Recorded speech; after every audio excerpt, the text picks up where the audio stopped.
मनुष्य में उन गुणों का विवरण दे रहे हैं बड़ी करुणा से, बड़ी दया से, जिससे हमारी ये जीवन की इच्छा कि हम कैसे भगवान के प्रिय बन सकते हैं, तो स्वयं ही बता रहे हैं कि मैं आपका प्रिय कैसे बन सकता हूँ। ये बहुत बड़ी दया है। इसी क्रम में वो आगे कहते हैं,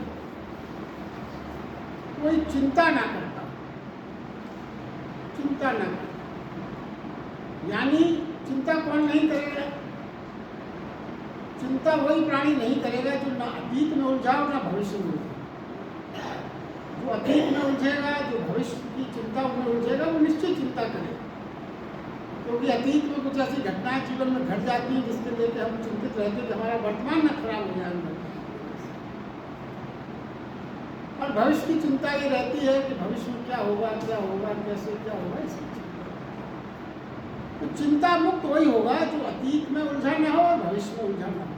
वर्तमान के क्षणों में जो हो, जिसमें निश्चिंतता, शून्यता और विचार मुक्तता हो, तभी वो वर्तमान में चिंता मुक्त हो सकता।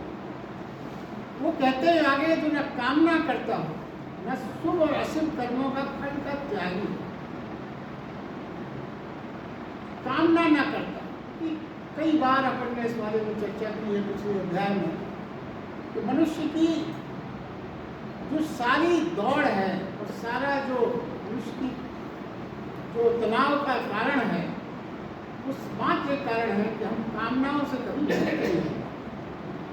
एक कामना करते हैं, उसके लिए पूरा करने के लिए पूरा शक्ति ऊर्जा खर्च करते हैं। जैसी कामना पूर्ति होती है, संतोष और तृप्ति होने की जगह दूसरी कामनाएं सामने स्पष्टतः खड़ी दिखती है, और हम उस कामना को पूर्ति करने के लिए हमने इतना श्रम किया था, उसका आनंद भी नहीं ले पाते, तो दूसरी कामना प्राप्ति के लिए हम आगे बढ़ जाते हैं। इस तरह पूरे जीवन में भाग दौड़ काम, और अनंततः जब हमारी दौड़ करने की शक्ति खत्म हो जाती है, तब सिवाय पछतावे के बाद हमारे सामने कुछ नहीं। यही जीवन का मूल सिद्धांत है, जो कई बार समझने के बाद भी हम अपने आप को रोक नहीं पाते। जन्म जन्मांतर तक ये क्रम चल रहा है और चलता रहेगा, क्योंकि कामना मुक्ति होना तो मोक्ष। भगवान ने एक ही सूत्र बताया, कामना मुक्ति। स्वर्ग की कामना भी छोड़ना पड़ेगी, तभी मुक्ति का साधन होता है। अगर आपने स्वर्ग की कामना भी की, तो सुख प्राप्त होंगे जो आपको स्वर्ग में ले जाएंगे। और मगर जब आप के सुख भोगते भोगते आपके पुण्य जिनके कारण आप सुख भोग रहे हो, जब वो क्षीण हो जाएंगे, समाप्त हो जाएंगे, स्टॉक बैलेंस बराबर निल हो जाएगा, तो आपको पुनः मृत्यु रूप में पाना। यही क्रम चल रहा है संसार में। इसके आगे वो कहते हैं, शुभ अशुभ कर्मों के फल का त्यागी हो। देखिए, जब कर्मों के फल का हम त्याग करेंगे, जब ही हम चिंता मुक्त हो सकते, वरना हमारी आधी ऊर्जा तो कर्मों के फल की चिंता में लग जाती है। भगवान कृष्ण ने ये सिर्फ इसलिए नहीं कहा कि कोई सूत्र है जो आपको बता दिया कि आपको फल है, उसका पर लाभ है हमारा। क्या लाभ है? कोई भी काम हमारा जब ही सफल होगा जब हमारे अंदर अंतस में जितनी ऊर्जा है, तो सारी ऊर्जा हम उस कार्य में लगा देंगे, जब ही तो उसका फल श्रेष्ठ मिलेगा। ऊर्जा में कमी हो जाएगी, कर्म करने का जो हमारा तरीका है उसमें ऊर्जा की कमी की वजह से इतनी अच्छी तरह से नहीं कर पाएंगे हम। कर्म के फल की चिंता में आपकी ऊर्जा बढ़ जाती है। जो ऊर्जा आपको काम करने में लगा सकते थे, आपको कहाँ चली गई? काफ़ी पोर्शन उस ऊर्जा का फल की चिंता में गए हो। तो जब आपकी ऊर्जा घट गई, तो कर्म करने में कौशलता की कमी आ जाएगी। ये सीधा सा सिद्धांत है, गणित का सिद्धांत। इसलिए भगवान मना करते हैं कि चाहते हैं कि आप जो भी काम करें पूरी तरह से कौशलता से हो, निपुणता से हो, प्रखरता से हो। यही मूल कारण है कि वो फल के त्याग करने की बात करते हैं। अन्यथा में क्या दिक्कत हो रही है? फल की आप चिंता करते रहे, आप ही का हित।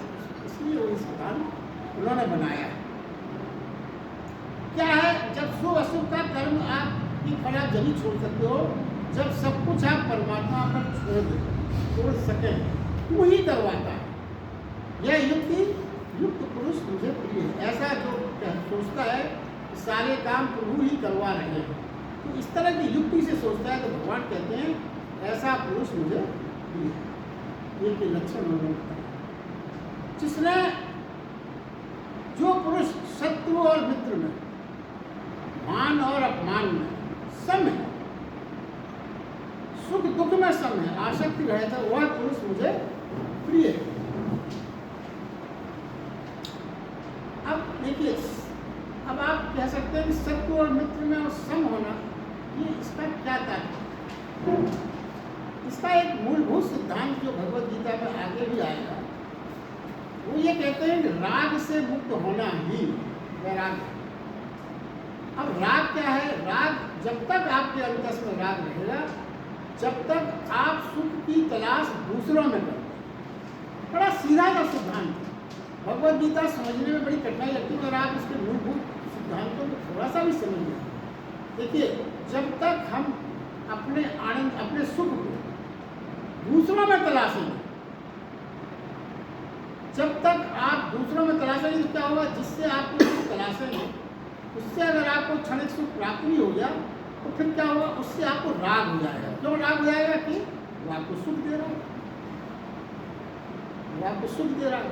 हाँ, ये सच माने, वो जो क्षणिक सुख है वो कुछ दिनों के बाद विलुप्त होने वाला है, और जिससे जिससे आपने सुख लिया है वही वही आपको दुख देने वाले। यहीं में तो गलत हो जाती है। आपका कोई शत्रु डायरेक्ट हो ही नहीं सकता जब तक वो पहले आपका मित्र ना रहा हो। अगर आप बम्बई चले जाए बाहर, क्या मतलब किसी से शत्रुता से? आप क्या लेना देना जिसको आप जानते ही नहीं। अरे दिल आपका वही दुखा सकता है जिससे आपने कभी दिल लगाया हो, वही तो दिल दुखा सकता है, वरना दिल कैसे कोई दुखाएगा आपका? जब आपका दिल लगा हो कभी उससे, तभी तो वो दिल दुखाएगा। ये सब छोटी छोटी सिद्धांत है। इसीलिए वो कहते हैं कि शत्रुता और मित्रता दोनों एक दूसरे के, तो दोनों में सम रहें, ना तो मित्र से ज़्यादा सुख लें, ना शत्रु से ज़्यादा विरोधाभास जीवन में रखें, तभी आप उसको समता में आएंगे। सम में क्या होगा? सम का अर्थ क्या है? सम यानी जो डोलता नहीं हो, एक दूसरे पर निरंतर।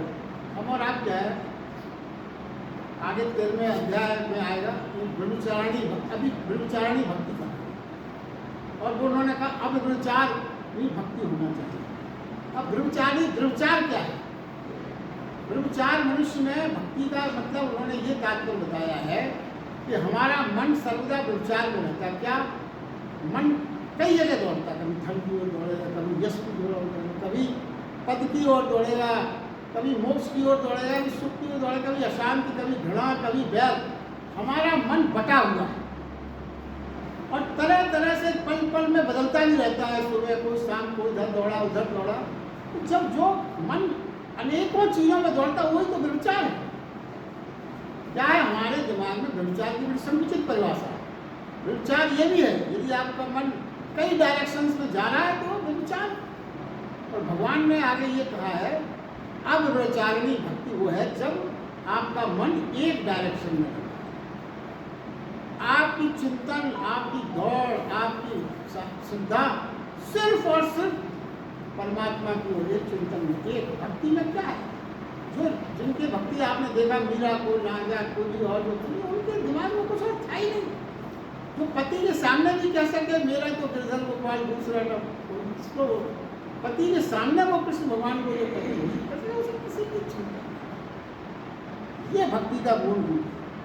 देखिए, दुख में भी कभी विचलित ना हो और सुख में भी कभी विचलित ना हो।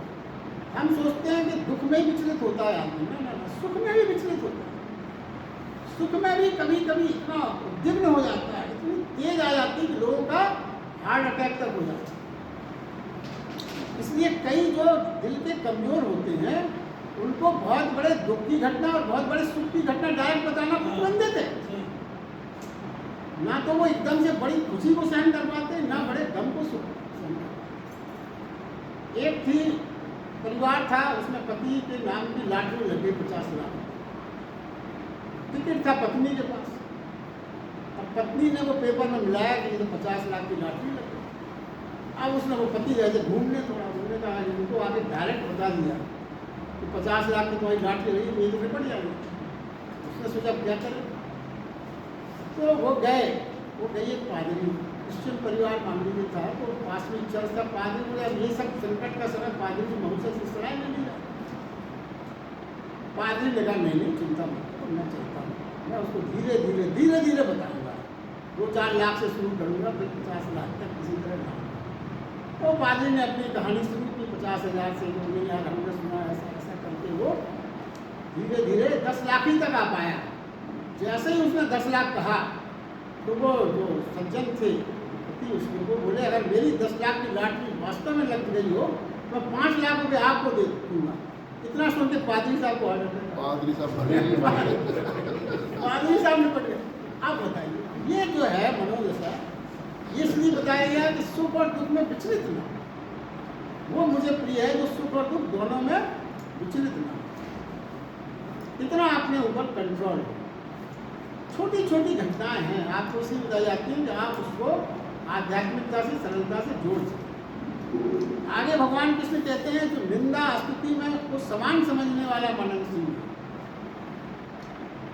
एवं जिस प्रकार से शरीर निर्वाह होने से सदा संतुष्ट और रहने के स्थान में ममता रही, वह स्थिर बुद्धि वाला भक्तवान पुरुष मेरे को प्रिय है। आगे कहते हैं जो मेरे को परायण हुए श्रद्धा युक्त पुरुष को इस प्रकार कहे गए धर्ममय अमृत को निष्काम भाव से सेवन करते हुए भक्त मुझे अतिशय प्रिय है। अब देखिए यहाँ पर एक मनोवैज्ञानिक बात जो है जीवन की वो ये है, अपनी प्रशंसा से इनकार करना बड़ा कठिन है। कोई आपकी प्रशंसा करे, आप उसको इनकार कैसे कर पाओगे? आपको बड़े प्रसन्न होते जब कोई प्रशंसा करता, और अपनी निंदा को स्वीकार करना बड़ा कठिन है। दोनों बातें व्यवहारिक दृष्टि से बहुत कठिन मानी गई, और वो कहते हैं कि निंदा और स्तुति में समान रहो, कैसे संभव है? अच्छा, और जब कभी भी आपकी निंदा यदि कोई करता है सामने वाला, आपका दिल तो जानता है कि सत्य है, अगर वो सत्य पर आधारित हो, मान लीजिए, तब तो उसको स्वीकार करना और कठिन होगा। क्यों? आपको तो मालूम है कि ये कमजोरी है, मान लीजिए निंदा युक्त बात है तो हमसे हो गई थी, उसको पता चल गया, तब तो आप और ज़्यादा विचलित हो जाएंगे, उसको स्वीकार करना बहुत कठिन हो जाएगा, और आप बड़े उद्विग्न भी हो जाएंगे उससे। देखिए प्रशंसा, अब ये सोचें आपकी प्रशंसा रुचिकर क्यों है और जो निंदा है वो अरुचिकर क्यों? क्या कारण है इसका? कारण मात्र ये है कि प्रशंसा हमारे अहंकार को तृप्त करती है, संतुष्ट करती है। क्यों? एक धारणा हम सब ने अपने मन में ये बना रखी है कि हम तो बहुत महान हैं, बहुत समझदार हैं, हमारे ऐसा तो कोई दूसरा शायद ही कोई मिले, हम तो बहुत विद्वान हैं। जब हमारी तारीफ होती है तो ये जो हमने अपने बारे में बना रखा है, एक जो अपने मन में विचार बना रखे हैं, उनको बड़ी संतुष्टि मिलती है, बड़ी तृप्ति मिलती है। सच है ये बात, जो हम अपने आप को महान अभी समझते हैं, मेरी महानता की पुष्टि कर रहा है, तो हमारे अहंकार को बहुत बल मिलता है, पुष्टि मिलती है। और निंदा से हमारे पाले हुए अहंकार को चोट लगती है, क्योंकि हम तो अपने आप को सृष्टि का सबसे योग्य व्यक्ति समझते हैं, और जब किसी ने निंदा की तो उस भावना को, उस अहंकार को चोट पहुँचे तो नहीं भाई, तो फिर वो हमारे लिए अरुचिकर हो जाता है। देखिए अब यहाँ पर समझने की बात यह है कि हमारे जीवन का संचालन 2 केंद्रों से होता है। जो भी हमारा जीवन चल रहा है किसी न किसी केंद्र से चलता है, जिसकी परिधि में सारी एक्टिविटी होती है, सर्किल बन जाता है केंद्र से। वो केंद्र क्या है? एक केंद्र तो है हमारे जीवन का, प्रथम जिसकी चिंतन करते हैं वो है अहंकार का। अहंकार के केंद्र में क्या है, ये जाने कि ये केंद्र दूसरों पर निर्भर है। जो हम जब अहंकार से केंद्र निर्मित करते हैं तो अहंकार का केंद्र दूसरों पर निर्भर है। क्या? जैसे अहंकार दूसरों की देन है। आप किसी महाद्वीप में या द्वीप में अकेले फंस जाएंगे, वो क्या अहंकार? क्या अहंकार हो सकता है? कोई है ही नहीं। अब ये तो हमने बहुत दूर की बात बताई, अहंकार दूसरों की देन है, इस पर आप इस तरह समझें सरलता से। तो मान लीजिए आप अपने कमरे में बेडरूम में आराम से लेटे हुए हैं, अपना पैजामा कुर्ता बनियान कुछ भी आप देखते हैं, कोई देखने वाला नहीं आपको, वहाँ आपका कमरा है, बाहर का कोई आदमी आपको, अब घंटी बजती है और आपके बच्चे या कोई आके कहते हैं अंकल जी आए हैं आपसे मिलने, हमने उनको ड्राइंग रूम में, अब आप उठेंगे, अब आपको क्या करना है? तू से मिलना है, दूसरा आ गया तो आप क्या करेंगे? कम से कम कुर्ता पहन लेंगे, थोड़ी सी कंघी कर लेंगे, क्या अब आपको प्रभाव डालना है। आप एकदम से उठ के नहीं जा सकते। देखिए ये छोटी छोटी बातें हैं जीवन में जो रोज घटती हैं, हमारा ध्यान नहीं जाता। तो अब ये क्या हो गया, क्यों आप तैयार हो गए? क्योंकि यदि आप ऐसे ही चले गए तो आपका अहंकार कहीं ना कहीं इसको जो है थोड़ी सी कमी महसूस होगी, आपको आत्मग्लानि से महसूस होगी आपका। अब मान लीजिए उसके बाद आपको किसी मीटिंग में जाना है, किसी फंक्शन में जाना है, इसीलिए वो मित्र आया है, तो फिर आप उससे फिर कहोगे बैठो भाई हम आए, फिर आप अंदर फिर आएंगे, फिर आप बढ़िया सूट वूट निकालेंगे, जैसा प्रोग्राम हुआ या अच्छे कपड़े। क्यों? एक तू से तो आपने खाली कर्ता पहन के काम चला लिया था, अब बहुत से तू मिलने वाले हैं वहाँ, उनके सामने आपको अलग ढंग से सच धज के जाना। जितने जितने तू आपके जीवन में बढ़ते जाएंगे, आपका अहंकार उतना ज़्यादा आपको ज़्यादा ध्यान रखना पड़ेगा। तो ये सो जो है अहंकार समाज की देन, बिल्कुल स्पष्ट है। समाज से ही अहंकार मिलता है, और समाज जब अहंकार देता है तो समाज अहंकार आपका छीन नहीं सकता।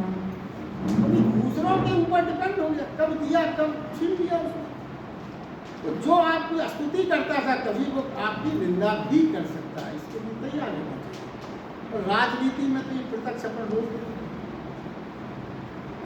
चुनाव जीत जाते हैं, मंत्री हो जाते हैं, हर जगह स्तुति।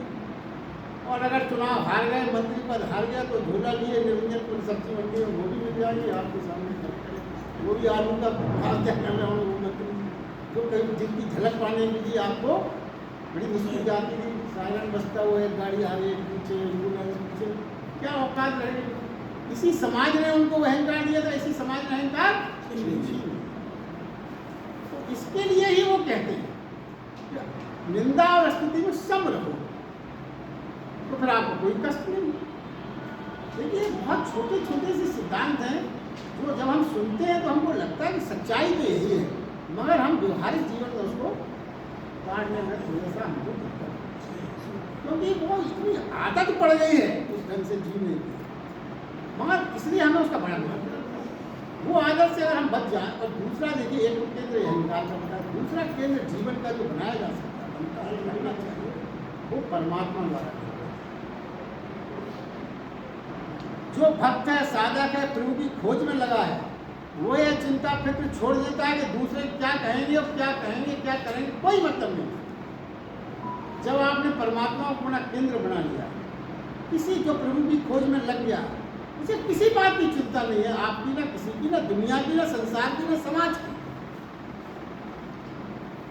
संत बैठा है वैसे ही बैठा है, जटाजूट खुले, उसे कोई मतलब नहीं आप आए कि कौन आया, उसको कह दो कि कलेक्टर साहब आ रहा है, उनसे कह दो कि मंत्री जी आ रहा है, वो तो वैसे ही बैठा है, उसको बैठा है, उसके लिए सब बराबर।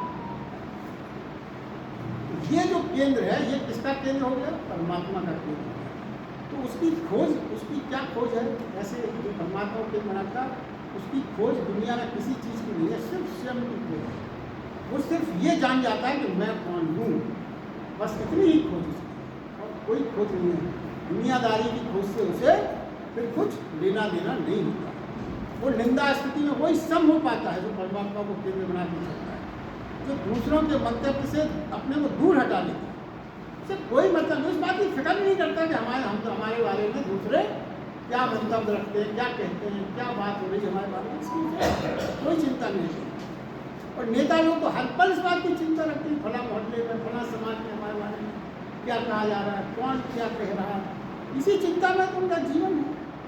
मगर जो परमात्मा को केंद्र बना के चलता है, वो इस चिंता से मुक्त है, इसकी कोई चिंता। अब चाहे वो मीरा का उदाहरण दिया, दूसरे की कोई चिंता नहीं, सारी चिंताएं बिल्कुल छोड़ दी।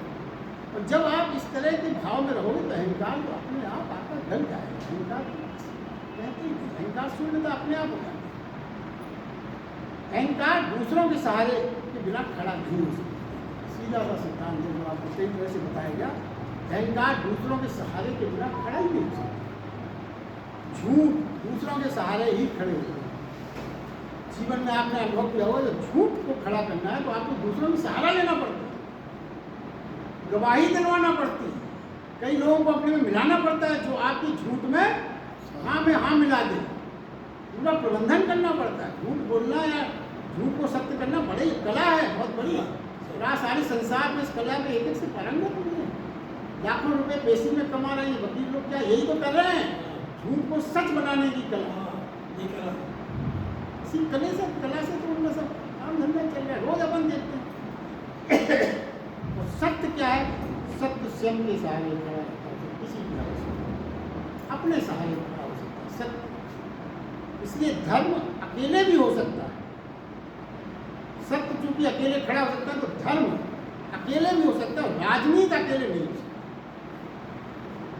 राजनीति अकेले नहीं हो सकती, धर्म अकेले हो सकता है। चाहे दूसरों का समर्थन चाहिए, क्या वोट चाहिए तो दूसरों का समर्थन चाहिए, दूसरों के बिना कैसे होगी राजनीति? और ये हटते ही अगर वोट गिर गए तो समर्थन घट गया तो गिर गया, समाप्त हो गया राजनीति। धार्मिक व्यक्ति क्योंकि दूसरे के सहारे नहीं, स्वयं के सहारे खड़ा होता है। स्वयं का मतलब क्या है? स्वयं यानी परमात्मा। तो फिर उसे कोई गिरा नहीं सकता। देखिए सिद्धांतिक रूप से ये सोचा विचार कितना सत्य छिपा है इसके पीछे, और इसमें कोई काट के सत्य है, इसमें आप खुद महसूस करें। जिसको जो परमात्मा के सहारे तो उसको कौन गिरा सकता है? तो जो वोटों के सहारे खड़ा है उसको तो वोट गिरा देना, कब गिरा दे कोई गिराना। जन समर्थन के सहारे खड़ा है कोई भी कभी भी गिरा सकता। आगे भगवान कृष्ण कहते हैं कैसा भी परमात्मा रहे, कैसा शरीर निर्वाह होने से सदा संतुष्ट, उसका शरीर निर्वहन होता रहे जो प्राथमिक आवश्यकता है, उसके बाद वो सदा संतुष्ट हो, ऐसा व्यक्ति ही मुझे प्रिय है। ये कहने वाले को नहीं कह रहे हैं, बोले ऐसा करोगे तो क्या हो जाएगा, वो आप कह सकते हैं ऐसा करोगे हमें क्या मिलेगा, तो भगवान फौरन जोड़ देते हैं कि ऐसा करोगे तो तुम मुझे प्रिय हो। अब प्रिय बनने के लिए तो अपना पूरा जीवन, मनुष्य जीवन का संघर्ष करता है, कैसे हम भगवान के प्रिय हो जाए। ये भक्ति योग का अध्याय इसी पर तो शुरुआत, इसी पे आधार जैसा रखे जरूर उसका। देखिए एक बात और भी, हमें कभी कभी बड़ा संदेह होने लगता है भगवान ने हमसे क्या, कैसे हमको इस परिस्थिति में डाल रहा है। बड़ी विपरीत लगती है परिस्थितियाँ, हमें कभी कभी बड़ा आश्चर्य सा होता है कि मेरे साथ क्या हो रहा है। वो ये कहते हैं जैसा रखे उसका कोई प्रयोजन होगा। अगर वो आग में डालता है आपको तो वो तपा रहा है किसी शुद्धिकरण के लिए, ये समझिए। कांटों पर चला रहा है कोई परमात्मा तो आपकी कोई परीक्षा होने वाली होगी, ये हम नहीं सोच पाते। हम रोने लगते हैं, हम शिकायत करने लगते हैं, परमात्मा को भला भला कहने लगते हैं। अगर हमारे मन में ये बात आ जाए कि अगर वो हमें कांटों में चला रहा है तो जरूर किसी कठिन परीक्षा के लिए वो हमारी तैयारी करवा रहा है, ये भाव आ जाए, कोई बात होगी उसकी, उससे छोड़ने वाला, जीने वाला, उसकी चिंता न करने वाला, जो हमेशा संतुष्ट और मननशील होगा, वही मुझे प्रिय है। जो शंका ना करे, तप रहा है तो सोचे कि हमें शुद्धिकरण हो रहा है, कांटों पे चले, आगे कुछ ऐसा आने वाला होगा जीवन में जिसकी वो तैयारी करवा रहा है, मुझे कठिन राह में चलने में घबरा नहीं। ये विश्वास जो कर पाया, वो कहते हैं ऐसा प्राणी ही मुझे प्रिय है। आगे वो कहते हैं रहने के स्थान से ममता है। ये देखिए मनुष्य में और हम सब में ये बात है, कहीं रहेंगे किसी शहर में, किसी मकान में, बड़ी ममता हो जाती है। मकान को कुछ लेने देना नहीं है, आप जिसको चाबी दिलाओगे वो उससे रहने लगे। मकान कभी नहीं पूछेगा कि वो चावड़ा जी कहाँ थे भाई, वो इतना अच्छे रहते थे, कहाँ चले गए, कभी पूछा किसी मकान में नहीं, जहाँ चाहे वहाँ चले जाओ। चावड़ा जी की शर्मा जी आ जाए तो ना उनका स्वागत करता है, ना उनके बारे में पूछता है, तो चले हम ही रोते हैं, हम ही परेशान होते हैं। वो कहते हैं देखिए गीता में मनुष्य के जीवन की कितनी छोटी छोटी बातें भी, वो कहते हैं रहने के स्थान से ममता रहे, यानी जहाँ रखे, जिस स्थिति में जिस स्थान में रखे, फिर यूँ नहीं कहता कि मैं तो वहीं रहूँगा जहाँ था, या नहीं रहूँगा, ये ना कहे। जहाँ रखे वहीं संतुष्ट, जहाँ से हटा दे, जहाँ पहुँचा दे, वो जैसा करे, सभी स्थान उसी के तो हैं। जोशी जी को ये संदेश जानना चाहिए। जहाँ हटे सभी स्थान उसी के हैं, सारी स्थितियाँ उसकी हैं, कोई ममता खड़ी नहीं करता, ममता नहीं बांधता। ममता से जो नहीं बनता वो मुझे प्रिय है। कहीं भी चले जाओ, सब स्थान उसके हैं भाई, क्या हो गया, यहाँ रहे वहाँ रहे, हर जगह तो भगवान है, हर जगह प्रभु है, क्या बंधना किसी जगह से, कहीं भी चले जाए। आप देखिए कहानी छोटी सी है, बड़ी भावनात्मक कहानी है। एक बहुत बड़े संत हुए हैं जिनका नाम था, चीनी संत है चंद्रांशु, उनकी पत्नी की डेथ हुई। बहुत महान संत थे, बड़ा उनका नाम था। सम्राट जो वहाँ के थे उस प्रांत को, शोक प्रकट करने के लिए चले हुए, ये बड़े संत की पत्नी की डेथ हो गई तो हमें शोक प्रकट करने जाना चाहिए। अब जब सम्राट वहाँ पहुँचे तो वो संत थे, वो खंजड़ी बजाकर गीत गा रहे थे, मस्त थे। सम्राट तो बड़ी तैयारी करके आए थे कि ये कहेंगे, इस तरह संवेदना प्रकट करेंगे, बड़ी उनने प्रिपरेशन की थी कि भाई बड़े संत के पास जा रहे हैं, भाषा भी अच्छी होना चाहिए, प्रस्तुतिकरण भी अच्छा होना चाहिए, तभी तो प्रभाव पड़ेगा। अब वो पर कैसे कहें, ये तो दुखी नहीं लगते, सम्राट ने बोला ये तो दुखी नहीं लगते, हम इतनी जो तैयारी करके लाए, क्या कहें इनसे, हम कैसे कहें, और ये तो दुखी नहीं है, गीत गा रहा है। अब सम्राट को अंदर अंदर बड़ा गुस्सा, अजीब आदमी है, इसको संत कहते हैं सब लोग। उसने सिर्फ इतना कहा कि ठीक है तुम्हारी पत्नी मर गई, डेथ हो गई, दुख ना मनाते कोई बात नहीं, मगर गीत गान करना ये तो कुछ जरूरत से ज़्यादा हो गया। चलो भाई तुम संत हो, दुख ना मनाओ, यहाँ तक तो चलो समझ में आती बात, मगर तुम तो गीत गा रहे हो, ये तो कुछ जरूरत से ज़्यादा हो रही बात, मेरी तो ये बात मुझे अच्छी नहीं लगी। तो संत ने मालूम क्या कहा, अब आप संत का जवाब अगर सुनेंगे, जीवन की बहुत बड़ी इसमें, जिन्होंने इस तरह की परिस्थितियाँ झेली, बहुत बड़ा ज्ञान है।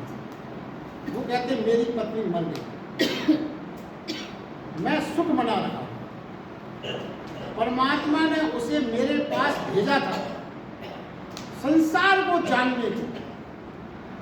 पत्नी आई अभी तो मैंने संसार को जान पाया, तो परमात्मा ने उसे मेरे पास भेजा था संसार को जानने को, और परमात्मा ने उसे छीन लिया मोक्ष पहचानने को।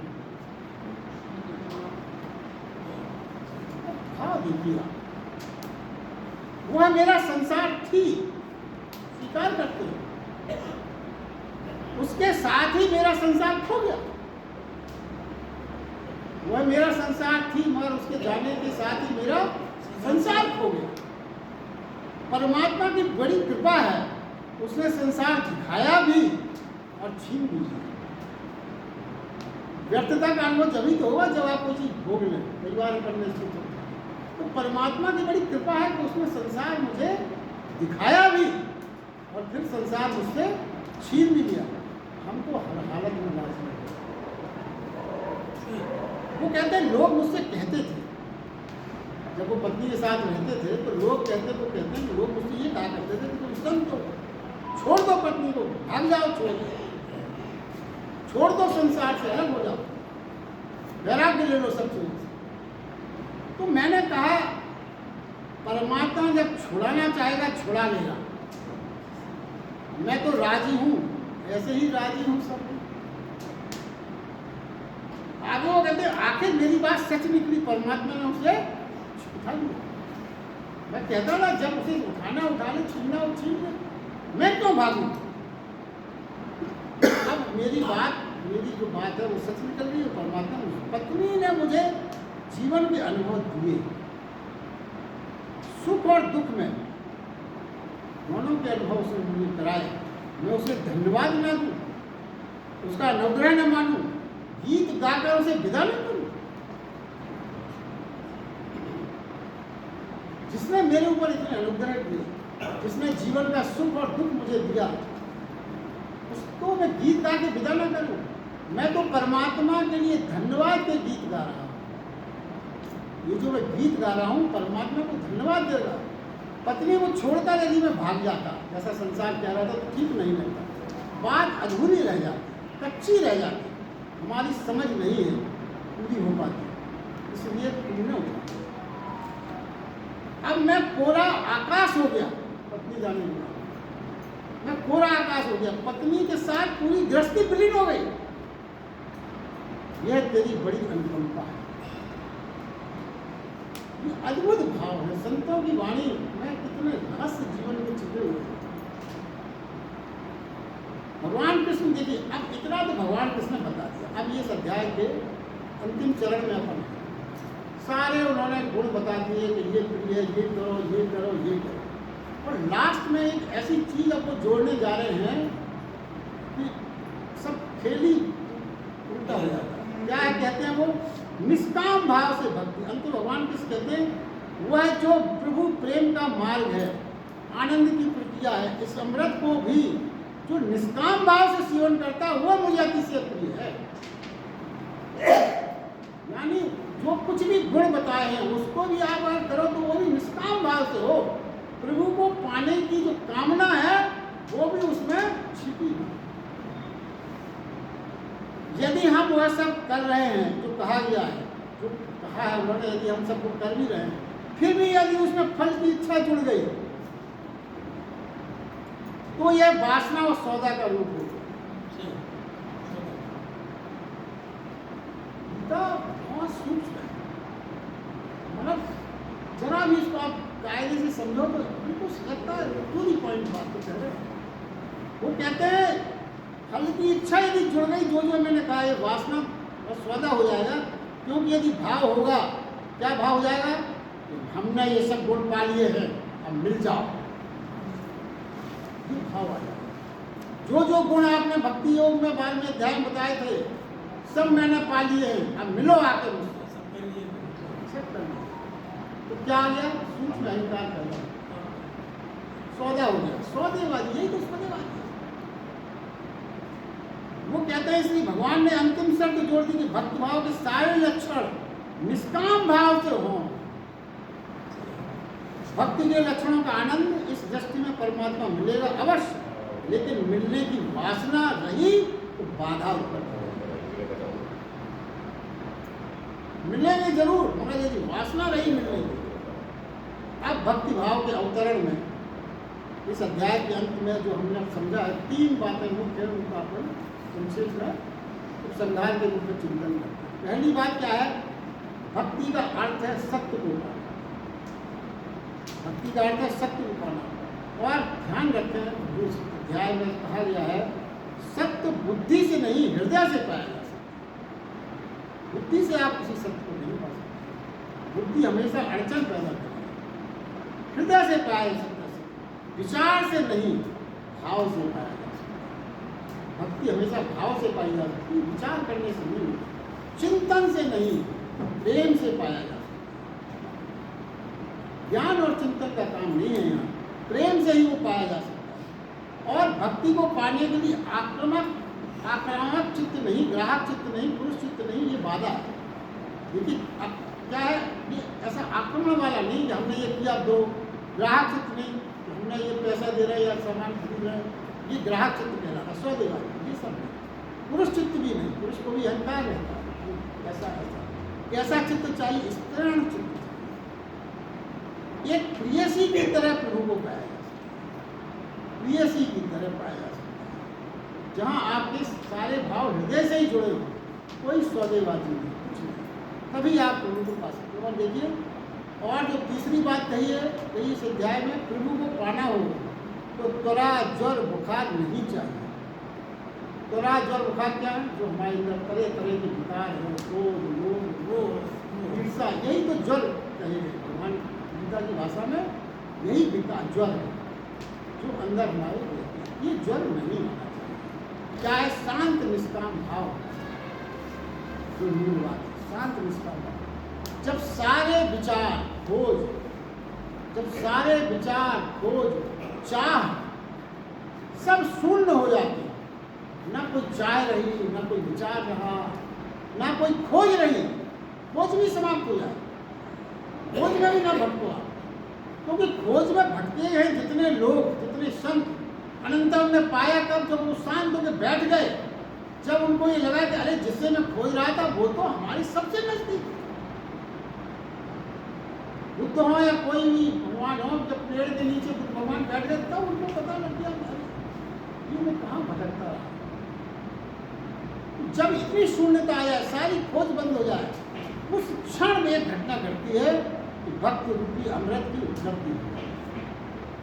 जब आपकी सारी चाह, सारी कामना, सारी खोज शून्य हो जाए, तब अपने आप उस अमृत की प्राप्त हो जाती है, जिस अमृत को इस अध्याय में